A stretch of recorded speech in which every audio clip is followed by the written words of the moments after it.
Torpaqlarımızın bütövlüyü uğrunda canından keçən hər bir şəhidin öz döyüş yolu, öz qəhrəmanlıq hekayəsi var.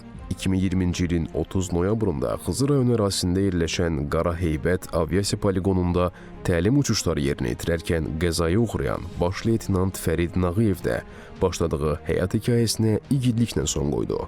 Bununla da öz xalqının daim qürurla xatırlayacağı qəhrəmanına çevrildi.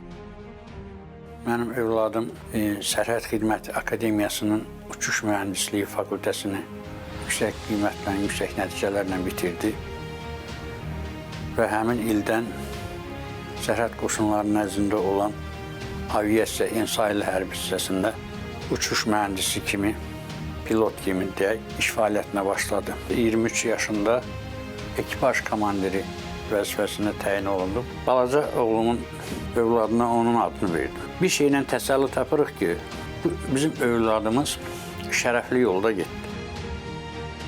Vətənə xidməti özünə ali məqsəd seçən Fərid 2013-cü ildə Dövlət Sərhəd Xidmətinin Akademiyasına daxil olur. Aktivliyi və bacarığı ilə seçildiyinə görə akademiyanı bitirdikdən dərhal sonra işlə təmin edilir. Sərhəd qoşunlarında işə düzəldi.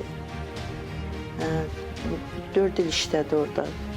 4 ildən sonra iş vaxtı vəzifə borcunu yerinə yetirərkən helikopter qəzasında şəhid oldu.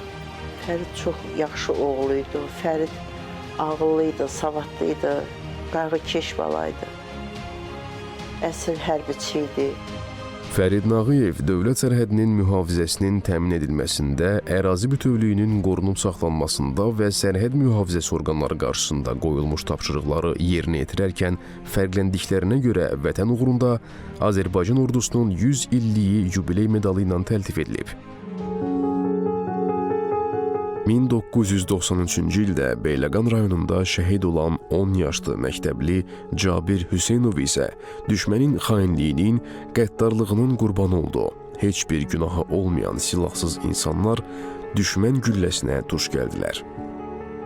Cabir 1993-cü ildə 5-ci sinif şagirdi idi. Məktəbdən çıxıb evə gələrkən məktəbin ərazisində erməni qəsbkarlarının atdığı mərmi partlayışı nəticəsində qolundan, bədənindən aldığı qəlpə yarasından şəhid olmuşdur.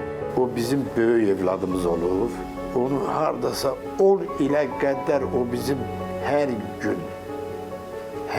hər dəqiqə o bizim qəlbimizdən çıxmayıb. Bu qəhrəmanlar Azərbaycan xalqının tarixi qələbəsinə öz imzalarını atmış şəxslərdir. Ona görə də daim qürurla xatırlanıb, hörmətlə yad ediləcəklər. Jalə Gözəlova, Novruz Kazımov, Rauf Məmmədov, ASTV Xəbər.